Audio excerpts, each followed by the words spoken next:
एक राजा की आत्मा ने भलाई की। एक राजा की आत्मा ने भलाई की।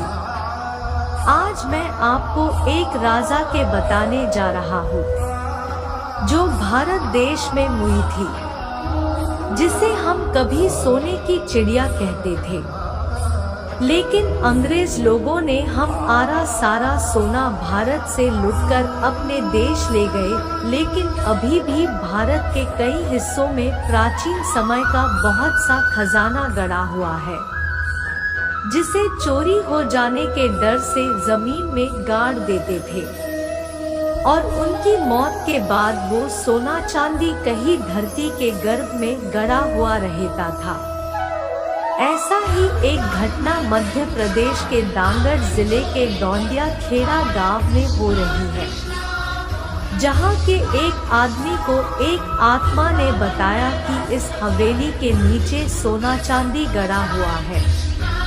तो उसने अपनी सरकार को बताया कि एक राजा की आत्मा ने मुझको बताया कि जमीन में गड़ा 10,000 टन सोने का रहस्य उसने मुझे बताया, जो आज के सोने के रेट के हिसाब से इसकी कीमत तो 200 अरब रुपए के लगभग होगी। कौन थे राजा राम बख्श? कहां से आया है यह सोना? कैसे मौत हुई राजा की? आइए इन सारे पहलुओं पर प्रकाश डालने के लिए इतिहासकार चंद्रकांत तिवारी के अनुसार क्रांतिकारी शूरवीर राजा ने सन 1857 की क्रांति के दौरान अंग्रेजों को जला दिया था। वह कौन थे और कब से वह इस किले में रह रहे थे, ये किसी को स्पष्ट मालूम नहीं था। यहाँ के इतिहासकारों की माने तो 4 जून 1856 की क्रांति में दिलेश्वर मंदिर में छिपे 12 अंग्रेज को जिंदा जला दिया था।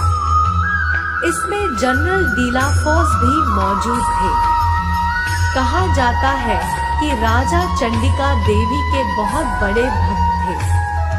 वह रोजाना सुबह मां चंडिका के दर्शन करने के बाद ही सिंहासन पर बैठते थे। लोगों के अनुसार राजा पूजा करने के बाद अपने गले में एक फूलों की माला जरूर पहनते थे। यही वजह है कि अंग्रेजों को जिंदा जलाने की सजा के रूप में फांसी की सजा सुनाई गई और उनको फांसी पर लटकाया गया, तो उन्हें कुछ नहीं हुआ। इस तरह 3 बार उनको फांसी दी गई, मगर राजा को कुछ नहीं हुआ।